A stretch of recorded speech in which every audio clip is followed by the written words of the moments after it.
I'm just going to start that again because I was going to do the same stupid Star Wars joke.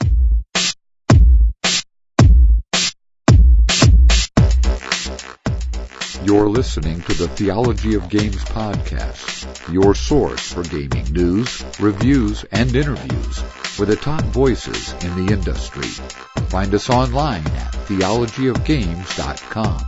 And now, here are your hosts, Scott Firestone and Jeremiah Isley.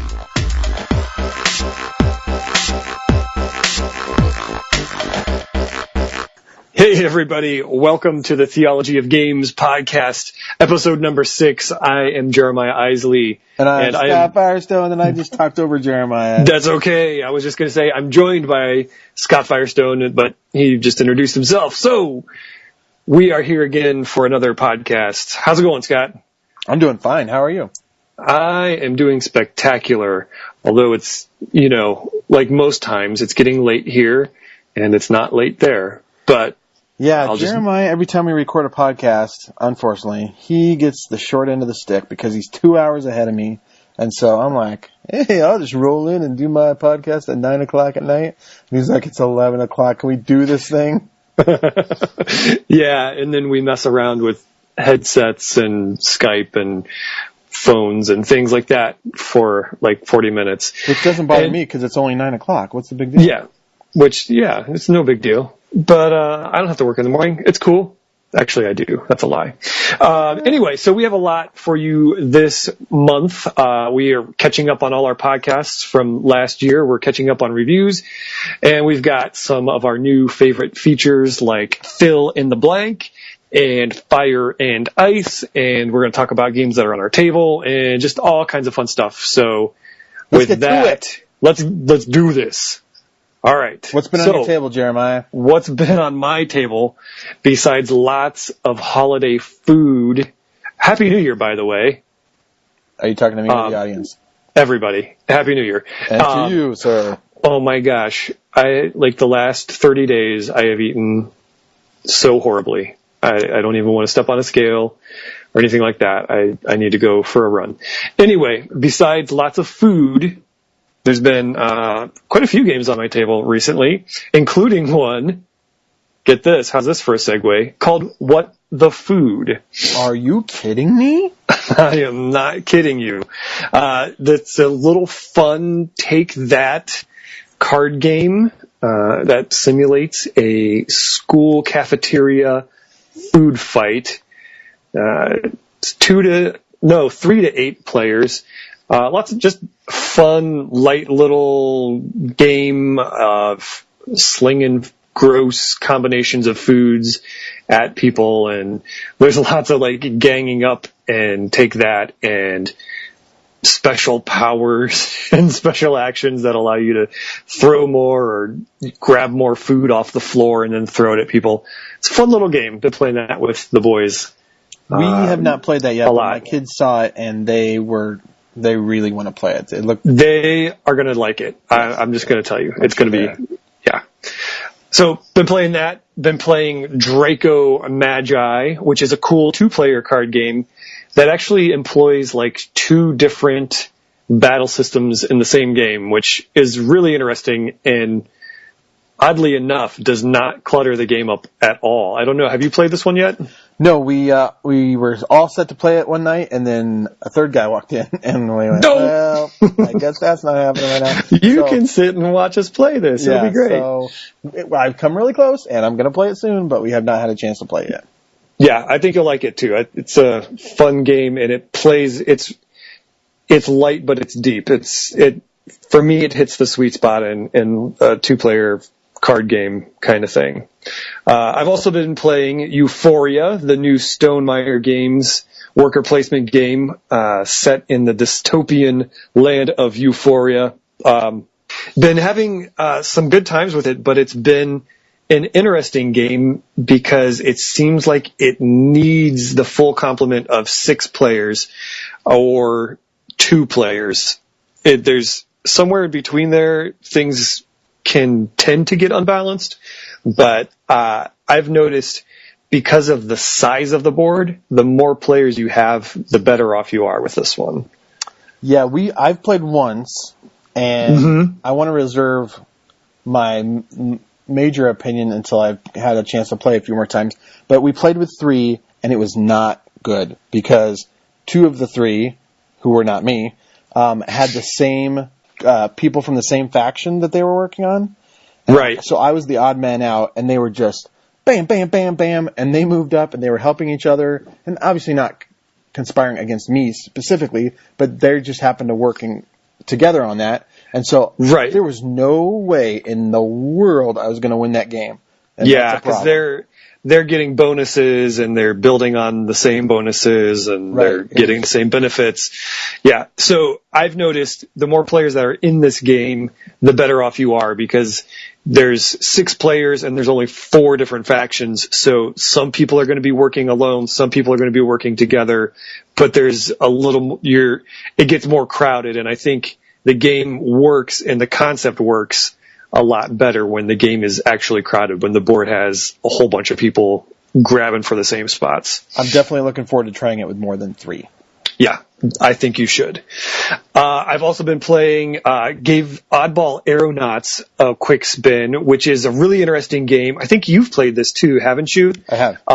The whole concept of the game is you hold all of your cards in your hand and you're battling between, it's like the steampunk theme, and you're battling with other people in Zeppelins and things like that. And you never put cards down on the table or anywhere. So anywhere you can hold a stack of like 20 some cards, you can play this game. Had some fun with it. I gave it a quick play. I need to play it a couple more times. Again, we've got a super prototype version where a lot of the cards I've heard have changed and so forth. But the concept I really liked. It was very interesting, and I like being able to just, if you're standing in line at an amusement park, you can pull out these cards and play a game. And then when you go on the roller coaster, they'll all fall out of your pocket and you lose it and you have to go buy another one. But interesting concept and really quick playing, cool little filler idea.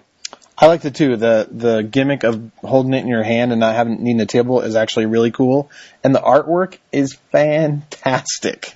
Yeah, the artwork is cool, and I liked the design concepts of some of the bonuses you get happen on the next turn. So that bonus is actually on the back of the card that you played. So you just kind of slide it up to indicate that bonus is in effect. Like just cool little neat things about that game that I think with the artwork and just the design overall is pretty nifty. Definitely. I don't think it's even launched on Kickstarter yet. They were kind of sending it out to gauge interest in it. And so by the time this hits, it may have launched, but if it is, you should definitely check it out. It's a pretty cool game. Yeah, and I can't imagine it's going to cost a ton of money on Kickstarter either. So it's definitely something to look at. 2 other games. Obviously, I've been playing The Resistance because that's just what I do.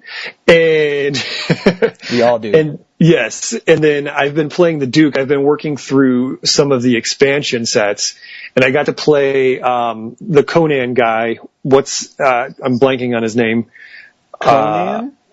The author. Oh, Robert Howard. Yes, Robert Howard. I wanted to say Carl Howard. What is that I don't know why. Conan guy's name? Conan. His name is Conan. But the Robert Howard expansion, those tiles are vicious and cool. And there's 2 ways you can play those. One is you kind of draft 2 of the 4 tiles, and then there's one that corresponds with the base set, and you just replace those in your bag. The other way is you line them up next to the board, and whoever draws the corresponding tile first swaps that tile in. So one player could actually end up getting all 4 of the expansion tiles, and they are wicked. So that I had a lot of fun with that. And then I've played some games with the Arthurian Legends expansion, and that it adds some length to the game because there's some cool extra powers that come in with some of the abilities that these tiles have. But it's pretty cool too. It's pretty top-notch stuff. So I still have a few more expansions that we're going to work through, and we're going to do our full review. You got all those too, right? Yep. I've enjoyed the 2 that I've played so far, and obviously the Duke was my game of the year. So go check that out. Do that. Yeah. So what's been on your table? I have been playing, I was lucky enough to get on the list to playtest Rob Davio, the guy who designed Risk Legacy and HeroScape, his new Legacy game. It's called Seafall. Uh-huh. And that is all I can tell you about it. I had to sign an NDA, and everyone who played had to sign an NDA. I can't take pictures. I can't talk about it, except I can say that it is fun. Good. So I'm glad that it's fun. You should look forward to it, because if you liked Risk Legacy at all, he's not hamstrung. Maybe he wasn't hamstrung, but he doesn't have to have it in the Risk universe. He doesn't have to have those game mechanics. He can just go, hey, Legacy game, and I can do whatever in the world I want. And he does. So nice. It's pretty cool. Yeah, as far as let me try that again. Please do. As far away as you can get from Risk is a good thing. Yes. I'll just leave it at that. Because as cool as Risk Legacy was, it was still Risk. Yes. So I also got to play Rampage, and this is the monster game. It's kind of like the old arcade game where monsters are terrorizing a city, and except it's kind of I don't know if you'd call it a dexterity game, but you're actually building up buildings, and the things that are holding the layers of the building together are meeples. And then you have these big monsters with superpowers, and you drop them on the table, or you fling cars off the top of them, or you can blow from the monster, like you put your chin on the top of the monster and blow to try and knock these buildings over, because if you do, they go in your stomach, and then if you can eat the meeples, and there's different ways to score. And I thought it would be more fun than it was. It was fun, but right. I thought I would not want to do this after a couple of games of this. Yeah. Like, even my kids, I thought, my kids would like this, but after a few games, I couldn't even see my kids liking it anymore, because it's kind of the same thing. Like, it's right. Every game's not going to be different, except for the special powers, which are wildly unbalanced. Are they? Really? Yeah, see, I remember seeing pictures and hearing about it when it was introduced at Gen Con last year, and going, oh, that sounds cool, because, Rampage was a super favorite of mine growing up.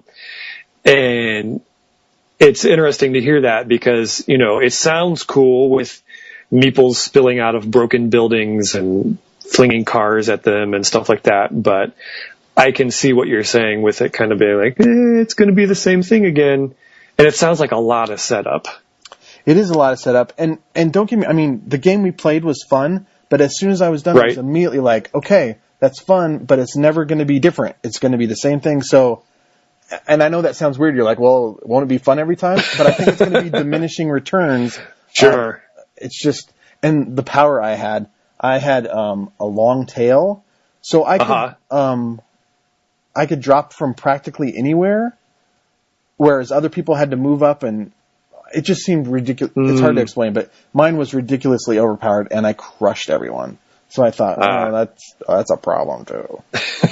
So anyway, Rampage, I know a lot of people like it, and it was fun, but I think it's diminishing returns. It's not going to be fun for the long haul. Gotcha. What else did I play? Oh, Going, Gone, which was a new game from Stronghold Games, and Scott Nicholson designed this. And also, it was just kind of like, it was all right. It's an auction game. It's kind of, there are these cups set up, and it's like a set collection game.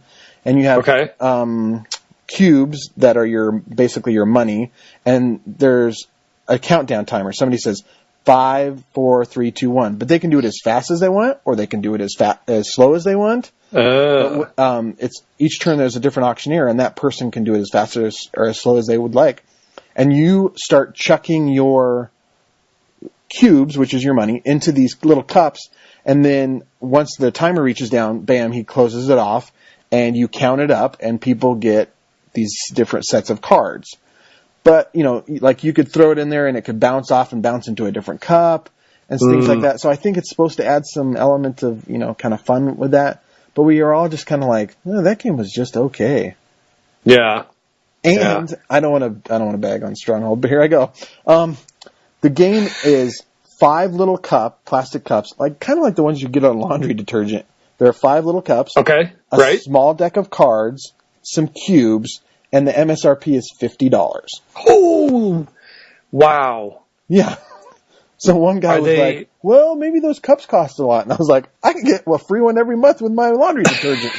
It can't be that expensive. I can go to Walmart or the dollar store and get cups for cheap. Yeah, wow.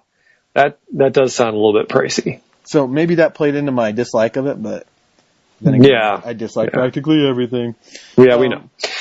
The last game I played, and it was just tonight with the family, was a new game that just launched today on Kickstarter, and it's called Zeppeldrome. Zeppeldrome. Has a sweet name. And it is a dirigible racing game. You are flying these dirigibles, and it's just a straight race game. But the cool thing is that they have these modular boards that have different hazards on them, and you'll swap them in and out depending on the game. So every game could be different depending on what hazards are in there.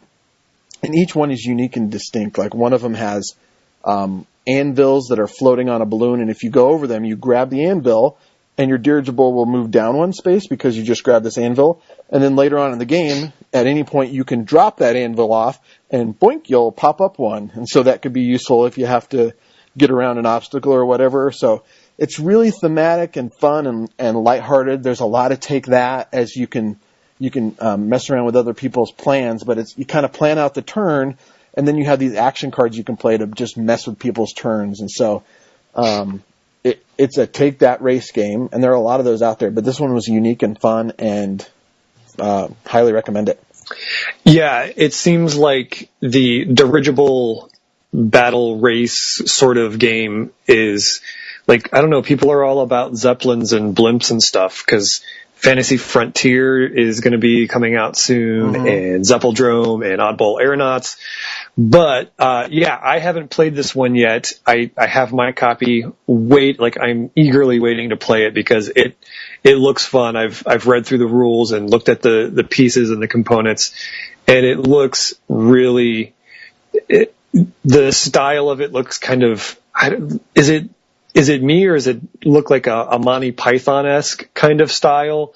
Yeah, I would say that's true. There's like some humor to it, and like the card names are goofy or whatever. But yeah, it looks like a lot of fun, and I'm really looking forward to playing it. I'm actually, as of the time we're recording this, hoping to play tomorrow. So hopefully that'll get on my table very soon. Awesome. So that's on my table. Sweet. So yeah, that's what is on our table. Shall we move along? Let us. Are you ready for Fire and Ice? We are so good at this. Man, I should become a special effects sound guy. You could be. You'd be like the guy on Police Academy. Oh, yeah. Dude, see? Michael Winslow, I think his name, isn't it? I have just no dropped idea. That trivia on you guys. Boom. Somebody's going to be like, no, that wasn't his name. You were totally wrong. And you thought you were cool. No, but you're not. Cool. Okay, I'm totally not cool, but I'm right. Are you right? Are you sure? No. Because I have no idea. I think I'm right. I haven't seen. It doesn't matter. Fire and Ice.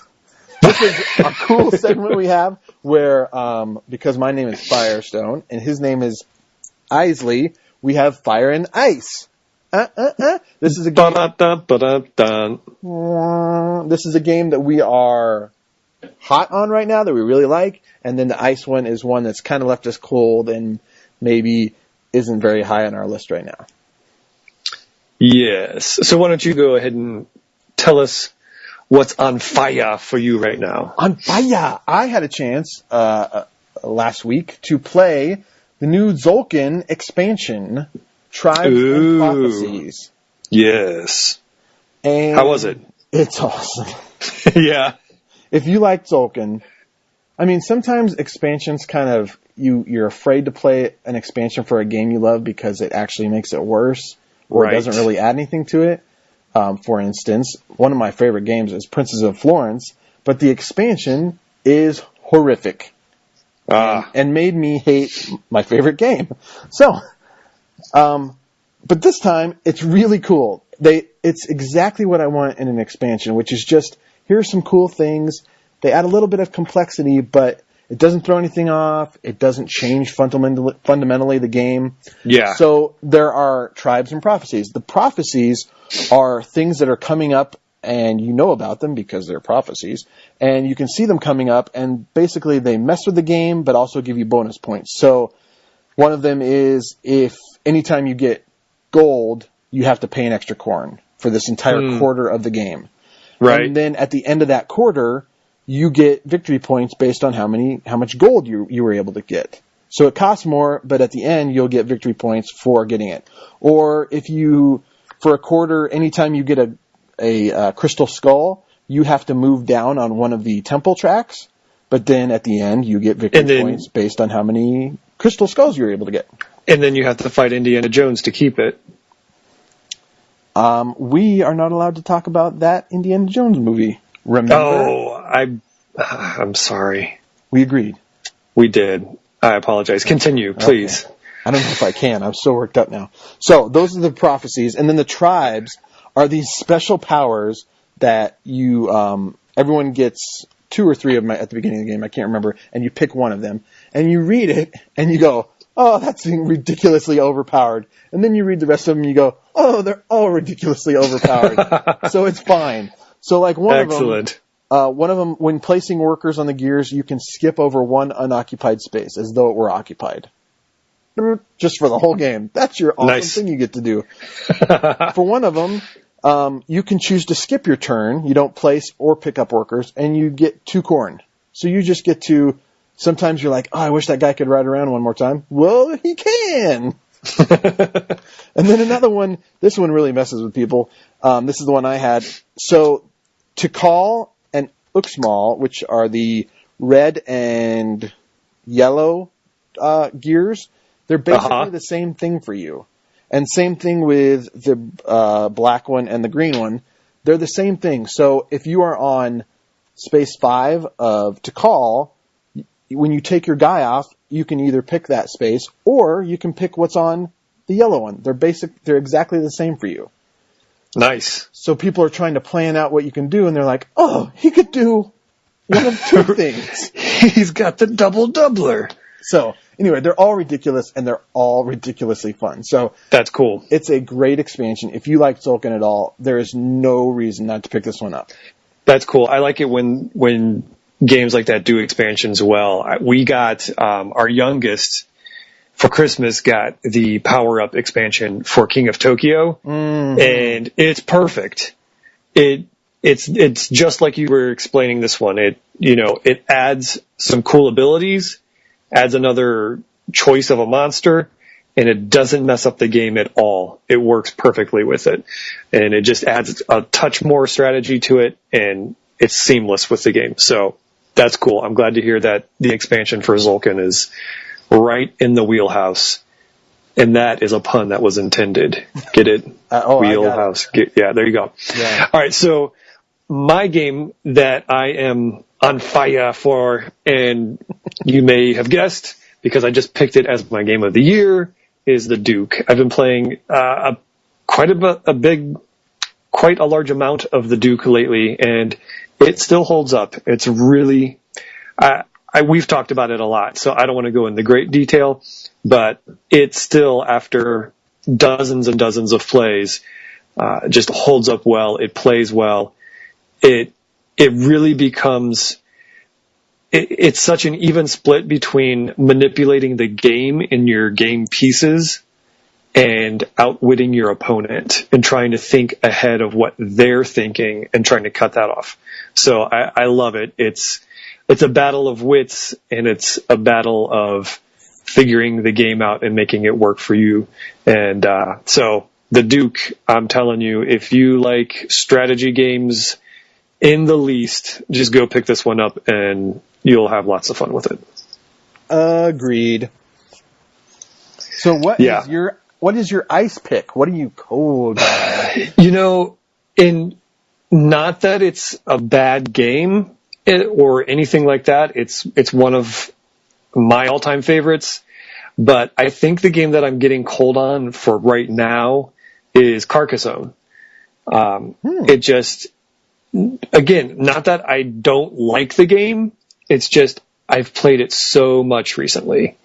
And it seems like every time somebody wants to play a game, they bring up Carcassonne. And I'm like, okay, Carcassonne is a great game, but there are so many other games that are really great too. And we haven't played those. Let's play those. But Carcassonne just seems to find its way to my table and get played. And it's, you know what? Even if we played Carcassonne and we could use some of the, I don't know, I've got like 4 of the expansions, but we seem to only play with Inns and Cathedrals.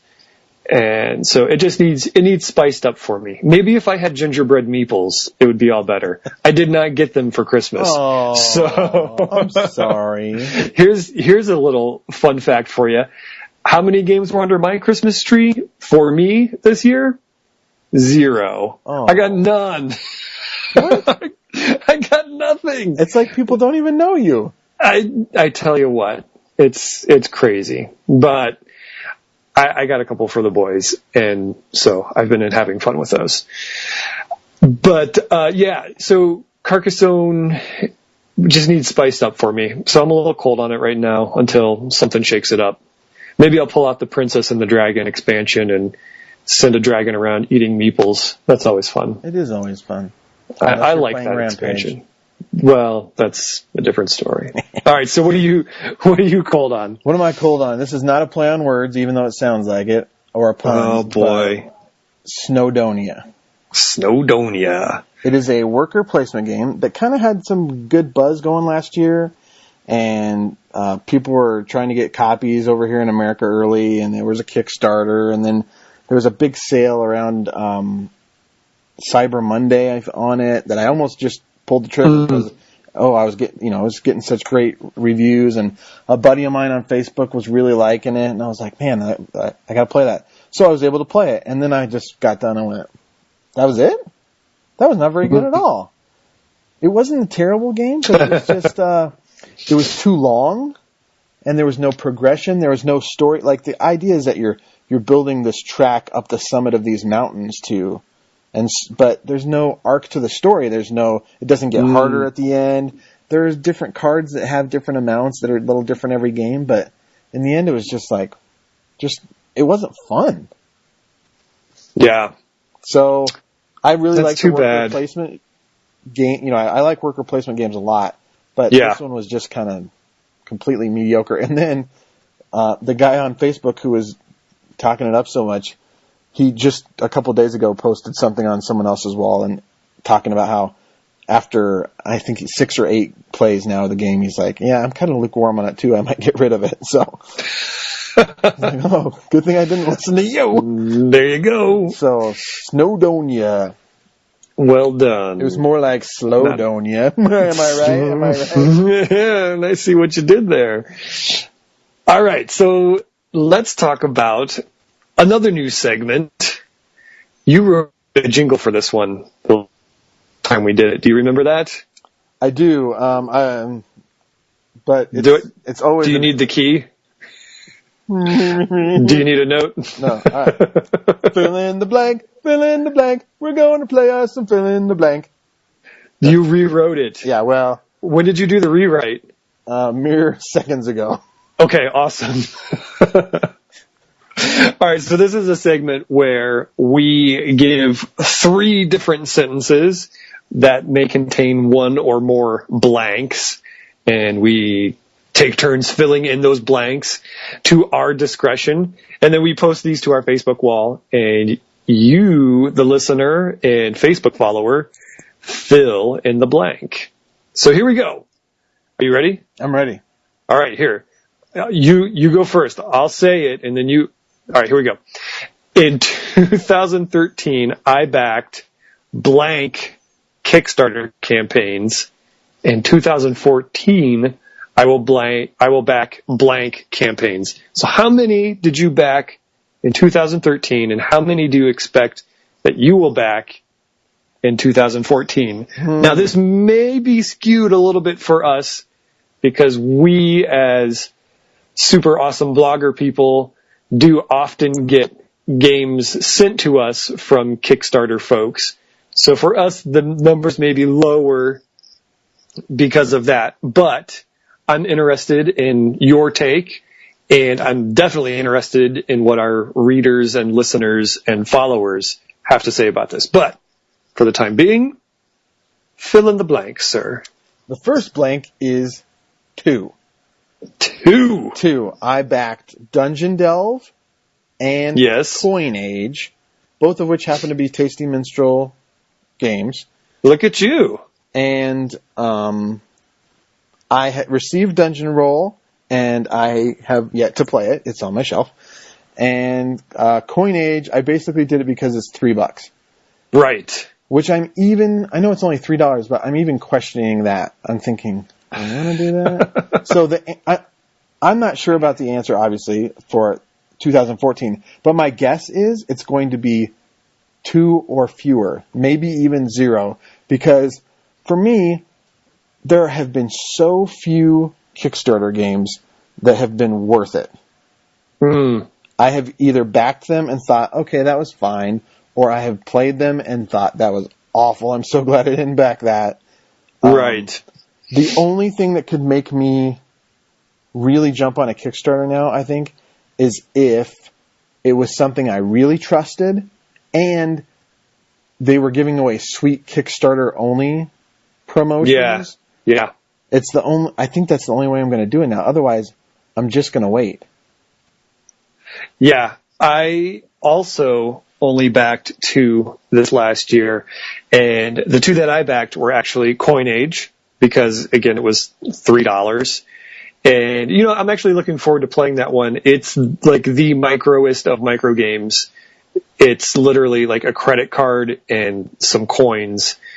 And then I also backed Romeo, Where Art Thou, which is kind of like a little micro companion game to Council of Verona from Crash Games.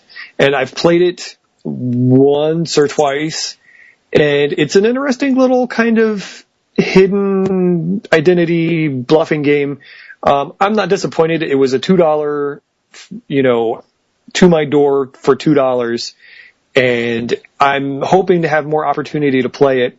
It plays 3 to 5 players, so it definitely is kind of a micro scaled down version of something like the Resistance or Coup or something like that.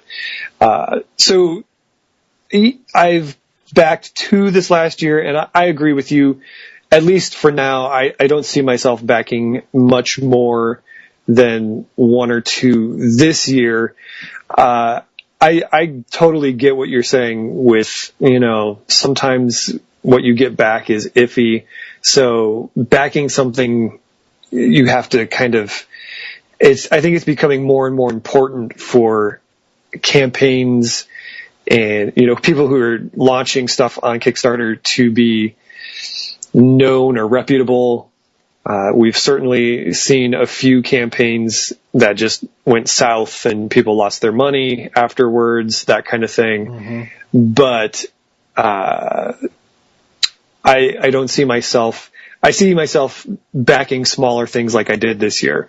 If I can get it for a couple bucks and it's a cool little micro game, something that I can just toss in my bag, if my laptop bag or whatever, and if the time's right, I can pull it out and play it. It'll be probably stuff like that.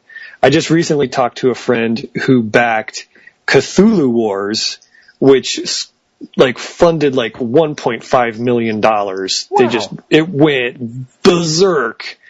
But he was telling me he backed it and he added all the factions and all this. So he spent $320 some backing this game. And I was like, whoa, are you kidding me? I can't imagine putting that much money into one board game, let alone something through Kickstarter. Now, they're pretty reputable. The designer of that game's well known, whatever. But my jaw almost dropped. I was like, what did you say? You're for real? You could buy so many games with that. Oh my goodness, yes, that's what I was thinking. So that's my answer. I don't know about games like that where you don't get the full game experience. You have to like do add-ons and stuff like that to kind of get that bothers me. Like I want to pay $40 and get the whole thing. Just, do that and maybe give me some cool add-ons or, some extras because I backed you and go for it. So, all right, let's move on to the next one. My favorite licensed franchise for a game is... Wait, isn't it my turn to ask you? Oh, I'm sorry. I apologize. Okay, ask. Okay. Pretend you didn't just ask me that. I'd ask you what? Jeremiah, I got a question for you. Yeah, what's that, Scott? My favorite licensed franchise game for a game is... blank. Is... Lord of the Rings. Dude, I should have answered first. Did I steal your answer? Yeah, utterly. Yes. So here's the deal, though. One of the first, super deep, I think we've talked about this before, super deep collectible card games that I got into was Middle-earth. And it probably it definitely changed the way I looked at gaming and playing card games and stuff like that for my life. It was huge and pivotal. And, Tolkien's work is just awesome. And there have been so many really, really good games placed in that realm, in that universe. So Lord of the Rings is definitely tops. And the Fantasy Flight Lord of the Rings card game is one of my all-time favorites. It's super, super fun. So Lord of the Rings. Well, I don't care that it's copying yours. I'm going to say the exact same thing. We agree on something. Yeah, this is a rare moment. They have done a great job with that, especially Fantasy Flight, really. As we said, the living card game is terrific. It's one of the two that I actively buy things for still because it's so good and it's cooperative and my kids will love it and they did a great job with that. But also, really the first one I played was the Lord of the Rings. The Lord of the Rings. The Lord of the Rings. It was a cooperative game from Reiner King. Yeah. No, so Knizia's cooperative game, it was one of the earliest cooperative games, I think. At least one of the early big ones. Mm-hmm. And it's super hard. Brutal game. And the expansions that came out with it were all really good. There's Friends and Foes that lets you skip boards, but you have to fight other guys. And it's one of those things where each expansion just fits seamlessly into the original. It's like he designed them all at once and then pieced it out. But he didn't do that. He designed them piecemeal and put them together, and you go, yeah, but I can't see the seams here. It just fits all together.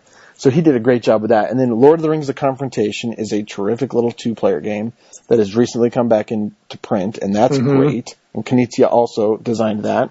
And then the living card game. So yeah, Lord of the Rings, they've just done a terrific job with that. Yeah, I think Middle-earth and the whole canon of Tolkien's work, it really started the fantasy genre, and so it makes sense that all these awesome fantasy games take place in his universe. So I think that's just a cool homage to his work and what it's done to culture, especially the geek culture, as it were. Oh, and I almost forgot War of the Ring. Oh, yes. Came out a few years ago, based on there. It's kind of, I've only played a couple of times, and it's kind of clunky and hard to set up because there's so many pieces and so many little spaces. But that's a good game. Yeah.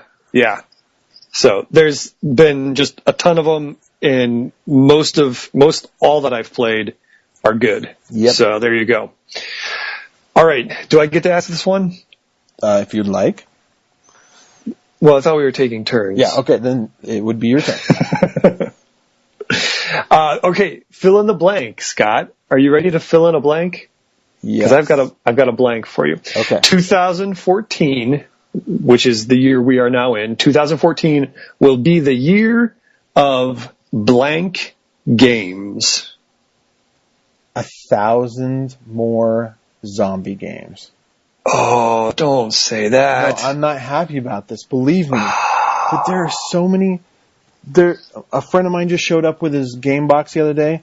Darker Darkest is in there. What's that? It's a zombie game. Somebody's got something called Zombie 15 that's on Kickstarter or is a pre-order or something. And there's Zombicide, and there's Zombie this, and there's Zombie that. And, just stop.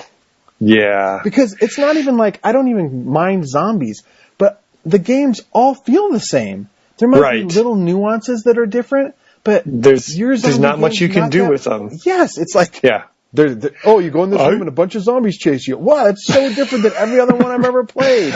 Right, I have to go to the truck and put gas in it and escape with people alive. Oh, I found the shotgun. I can kill zombies.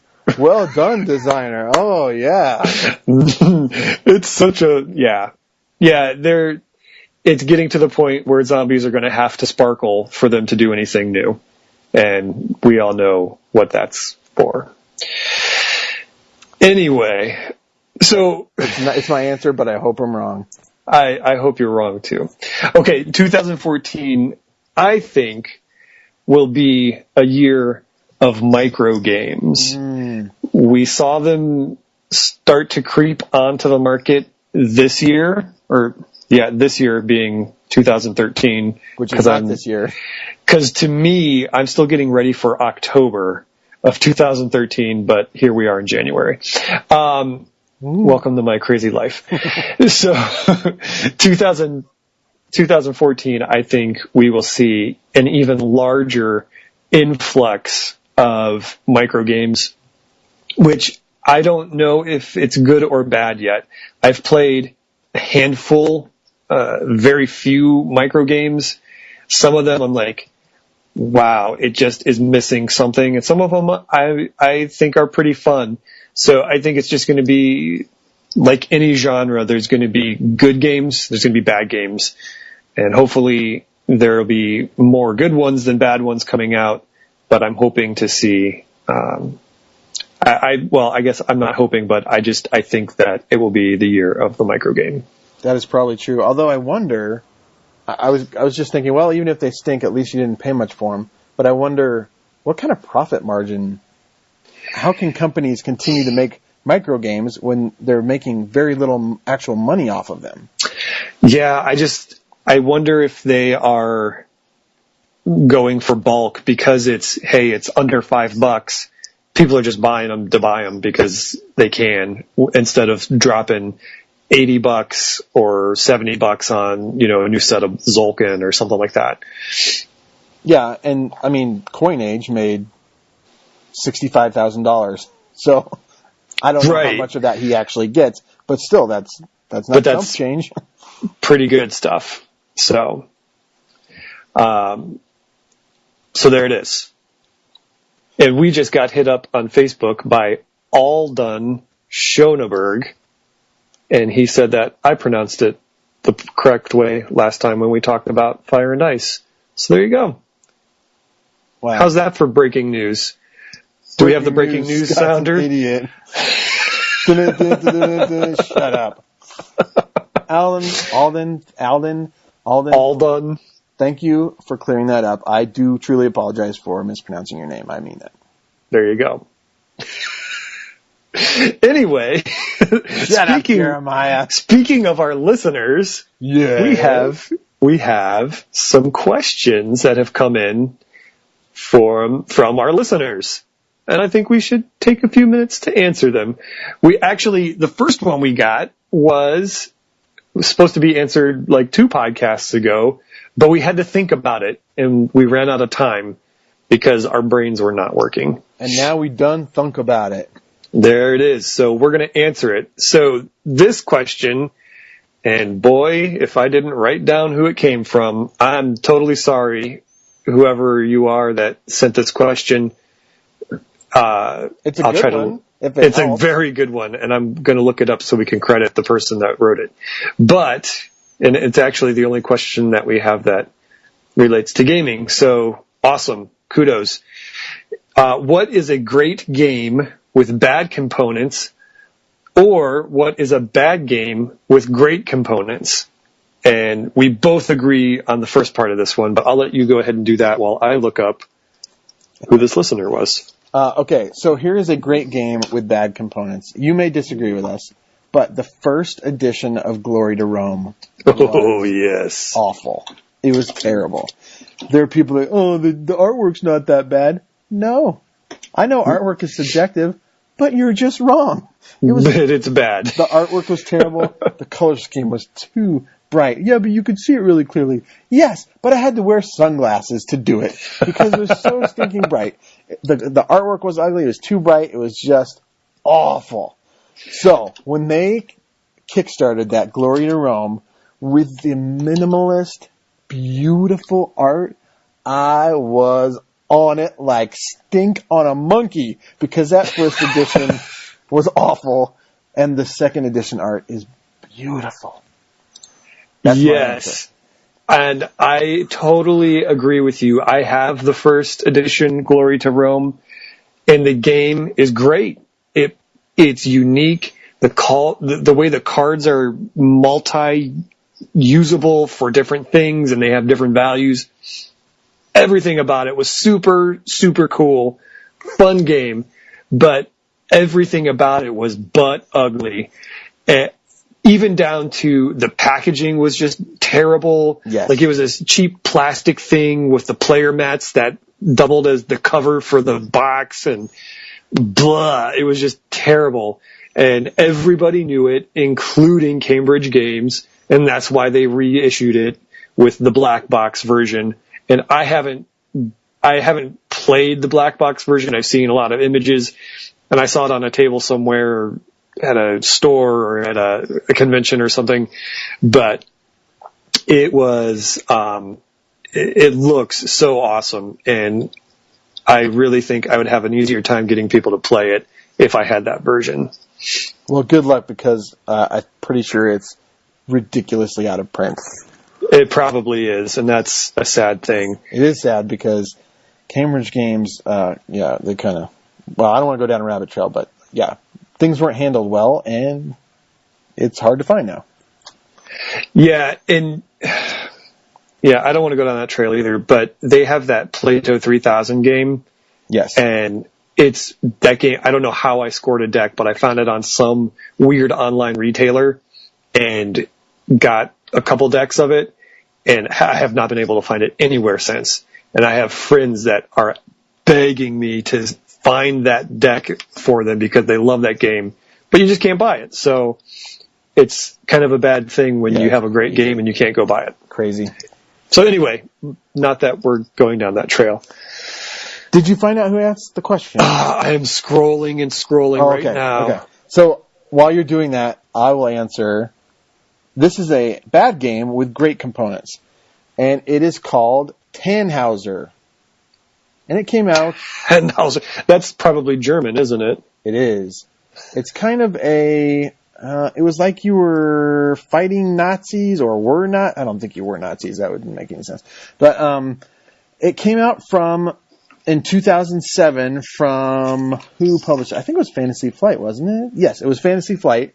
And you were kind of fighting against the Germans, or what was supposed to be a German, the Reich's occult division, and you were...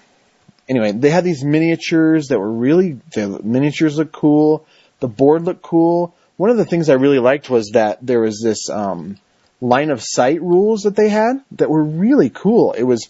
Right. Sometimes you're in a game, it's like, here are these super fiddly line of sight rules, and they had it on the board, basically. It's hard to explain, but there were different arcs, and if this arc was pointing in that direction, they could see each other, and it was really great. But, so the minis were cool, the board was cool, the line of sight rules were cool, the game was a stinker. It had so much potential for fun, like kind of Hellboy stuff where it was, the division of the occult, and you're fighting against these crazy occultists and with science fiction, but one of the weapons I recall, like, I rolled a 10, and unless you roll a 10 on yours, you're dead. And that was it. Like, whoa! Here's my weapon. Hope That's you roll pretty a 10. serious stuff. Oh, boy, that was awful. What? That is incredible. Yeah, a lot of potential homebrew material that you could do on that, but it just fell super flat. Wow. That's too bad.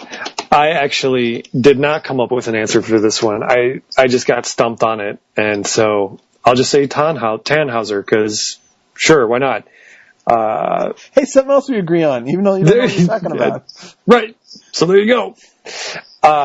I'm still not finding this. So let's move on to our next question, and we will credit whoever wrote that. We humbly apologize that whoever asked that. I'm so sorry.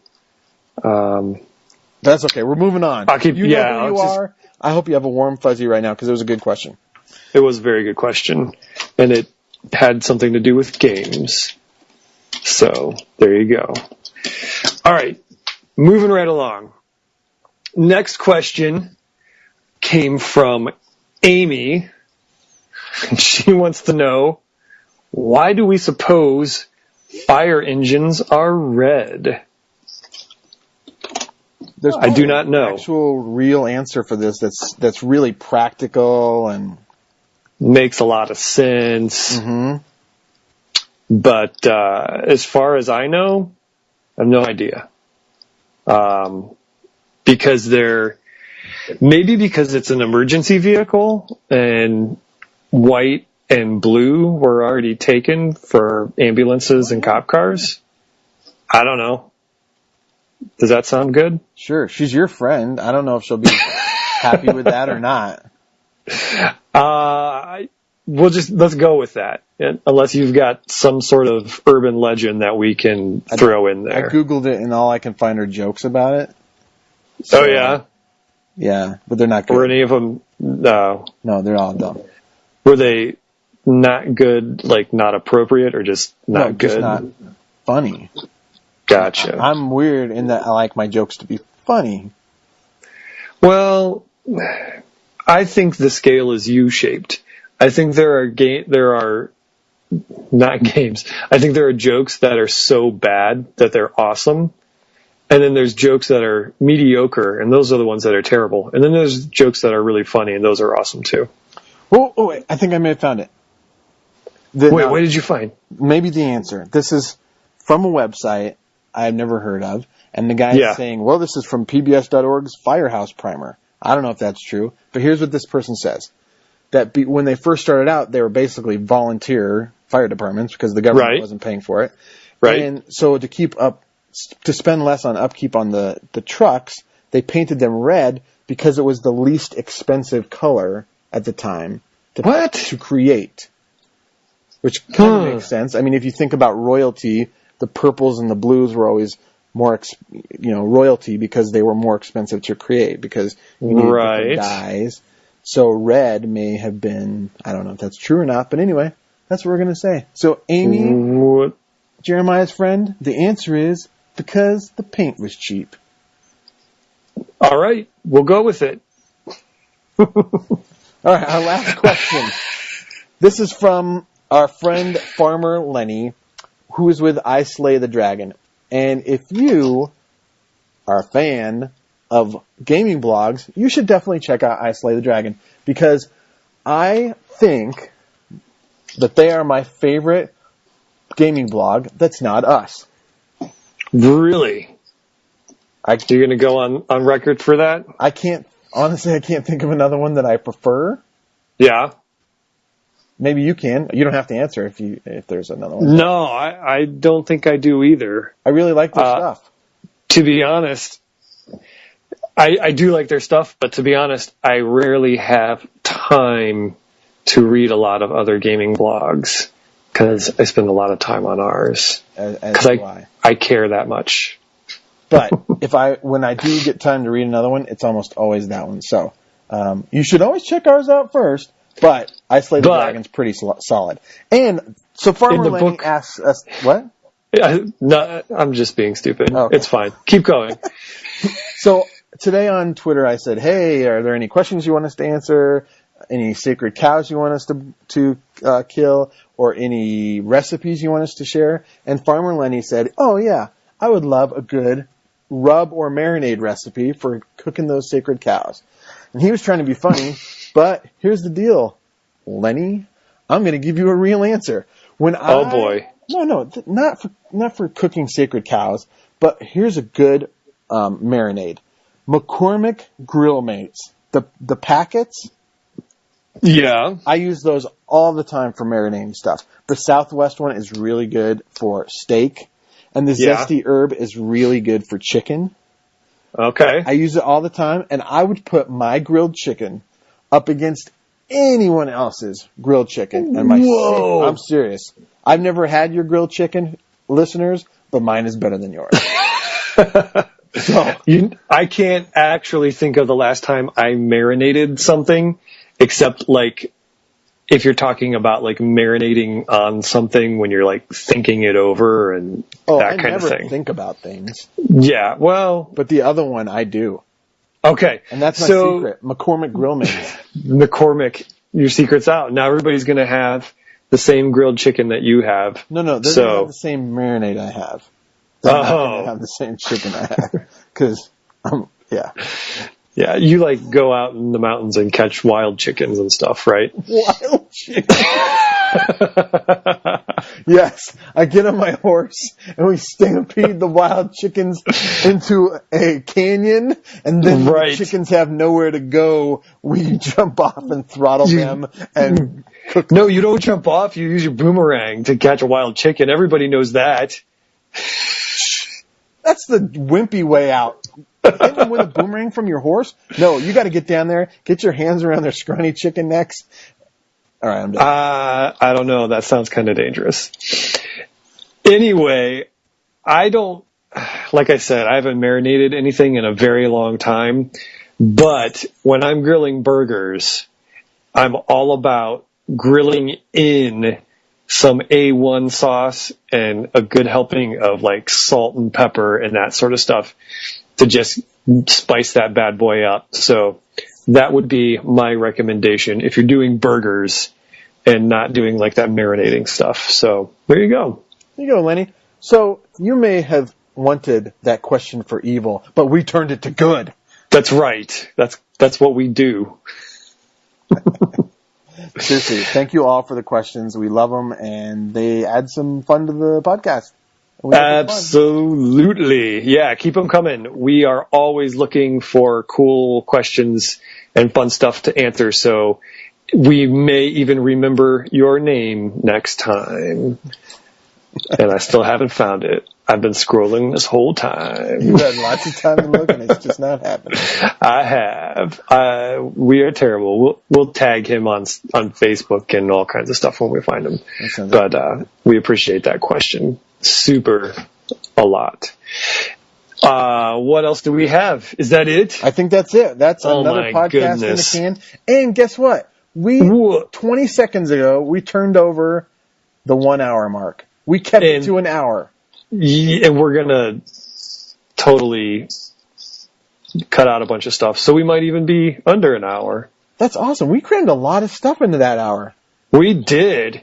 You are welcome, podcasters. Yeah, who wants to listen to somebody ramble on for 2.5 hours? Not me. Me either. I don't even want to listen to myself ramble on for 2 hours. No way. It's painful enough. Wait, no. Having to edit this thing, it's like torture. Oh, wait.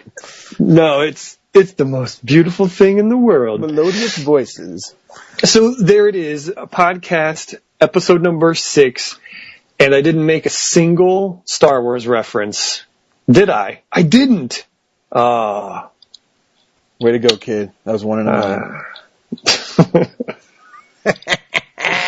Thanks for listening. There it is. Thanks for listening. Check us out online. Find us at theologyofgames.com on Facebook, Twitter, Instagram, and YouTube. That's a lot of places. That's a lot of places for us to keep up with. But we do it because we love it. So keep finding us, keep commenting, liking, and all that fun stuff.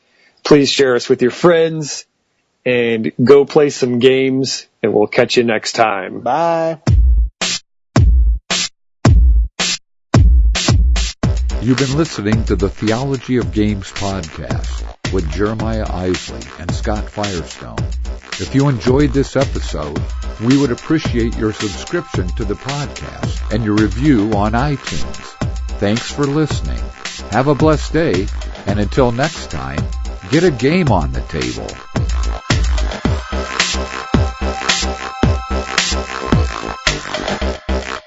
Boom, boom, boom, boom, boom, boom.